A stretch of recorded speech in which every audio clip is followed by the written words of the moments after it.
Wala ka ako tutoy, ang patakang tumutog sa loob. Oh, dapat tira talaga para... Ganda. Thank you. Pakita mo dito, pakita mo dito. Yes! Oh, tikman mo na. Ito, best partner talaga to.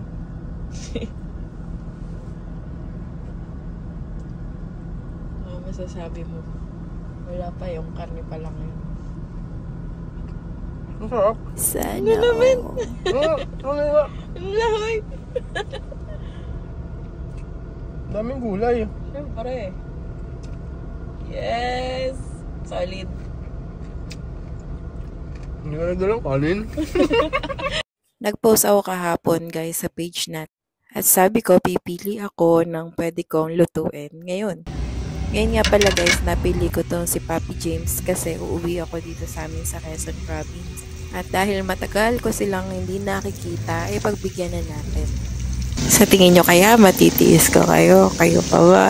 Uy, hindi ganun! Pero huwag kayong mag-alala guys, kasi lahat ng ini-heart ko dun sa post ko ay pagbibigyan ko kayo. Sana. Huwag kayong mag-alala guys, kasi lahat na nag-comment dun at na-heart ko ang comment ay pagbibigyan ko kayo. Antayin nyo lang. So yun nga pala guys, ang ginawa ko nga pala dito is nagprito muna ako ng pang-chicken fillet natin. Nilagyan ko lamang yan ng paminta, asin, tapos cornstarch. As then, prito na. After pagka-prito ay binawasan ko mantika dahil yan ang gagamitin natin sa pagluto ng ating gulay.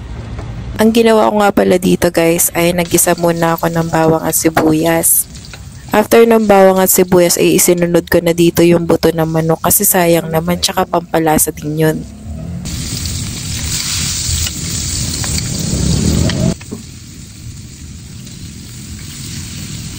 After ko nga maggisa-gisa yung buto ng manok ay inilagay ko na yung atay at laman loob ng manok. Tapos habang ginigisa natin guys, ay ilalagay na natin dito ang paminta, asin, betchin at saka patis. After nga nila mag-bond all together, ay isama na natin dito ang carrots at ang sayote. I-mix bal lang natin to guys after natin mailagay ang carrots at ang sayote. Nang sa ganon, ang lasa ay kumapit dito.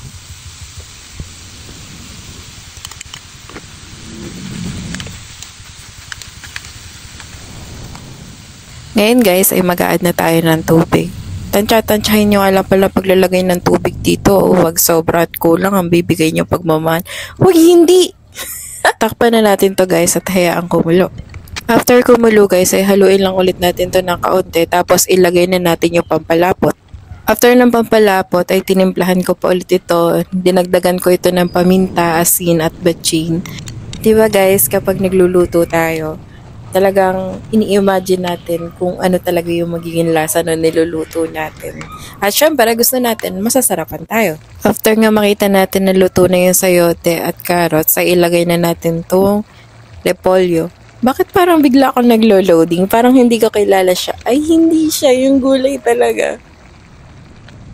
Syempre guys, pagkatapos ng pag-add natin dito ng repolyo, ay i-mix na natin to. After nun, ay titingnan natin kung tama na kanyang lasa. At if hindi pa tama para sa akin, ay wag na lang siya. Uy! Ika dun! Dadagdagan pa natin ng pampalasa. Ano ba yan? Yung mga sinasabi ko, medyo malayo ata sa luto.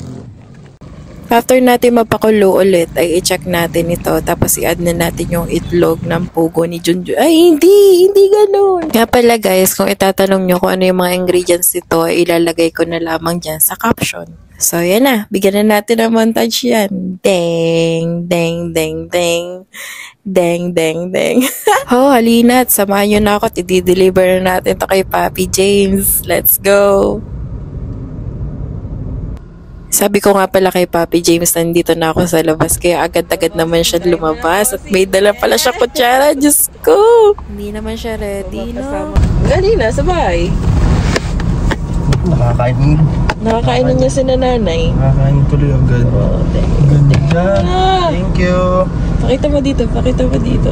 Yes! Oh, tikman mo na. Ito, best partner talaga to.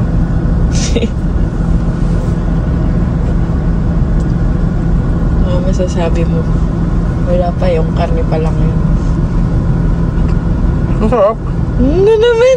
Ano nga? Ang lahoy. Ikaw, si ate girl, alam mo naman. Tuwa-tuwa Daming gulay. din sinabi ang Siyempre. masarap ang luto niya. Yes. Solid. Hindi ka nagdalang kanin. Yun lang. Sorry. Walang Hindi, kanin. joke lang. Kumain na ako. Okay lang lasa. Mapapapa ko na to sa office. Okay, ay. Oo, umuwi sa kanila. Thank you, Tay. Solid. Iwanan mo na to sa akin. Sige. Ako bahala nito. Thank you, Tay. Papapakin to ko mamaya. Thanks, so. Sarap. Thank you, Tay. Maghuhulog kami. Yo, napasatisfied din naman natin to si Papi James. So, maraming salamat. Thank you, guys.